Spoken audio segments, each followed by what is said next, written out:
I want you to imagine you're at the end of the road. And you know you're at the end of the road. Just imagine, all you can do is relive your life. I want you to imagine you're there and you go back and think, God, I wonder if we had moved there, what would have happened? And then, God, if I could only do it over again. I said, wouldn't that be terrible?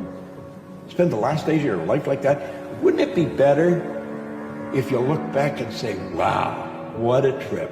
When you lose it big enough, it can be exhilarating. And then we did this. And what you're doing is laying there and you're reliving your whole life. Well, there's where the goals come in. That's where the purpose for life comes in. You gotta have a main purpose. You gotta have a purpose for life. And you've gotta have meaningful goals. They've gotta be meaningful. You're trading your life for it.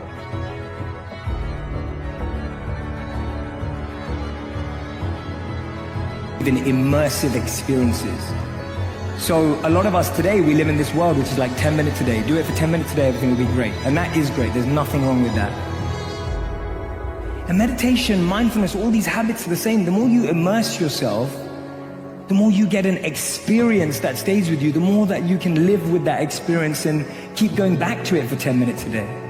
So I really believe in immersive experiences. I love the 10-minute-a-day advice, but I also deeply believe in having a deep, immersive, absorbed experience that completely takes over your whole body, mind, and soul. The biggest one I would say is never pick the easy road. Never. Never. And it always goes back to kind of the hero mentality. Never pick the easy road. Ever in your life. That is the one road that is doomed. It is doomed. You may achieve what you wanted, but you want the permanent fix. The permanent fix comes from the hard road. The hard road gives you permanent. The easy road gives you the quick fix. You will go back to where you started on the easy route. That hard route is so permanent that it ends up callousing you everywhere. Everywhere. Have you come here to avoid life or to experience life? Experience life. All the different dimensions of what this life holds must happen to you, isn't it so? If you come to avoid life, if you feel insecure, that's what you will do. You will try to avoid life. When you're alive and try to avoid life, it will cause immense misery. When you're alive, you live. When you die, you die. Don't get up from the dead.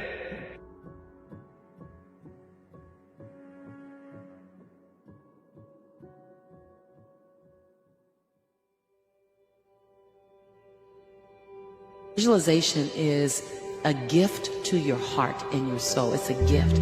Because if the idea is the seed, visualization is the fertilizer. It's the fertilizer. Because when your thoughts are connected with an emotion, see, you visualize yourself winning and you would feel all the emotion that came with that. And all you're doing now is you're not chasing a foreign emotion.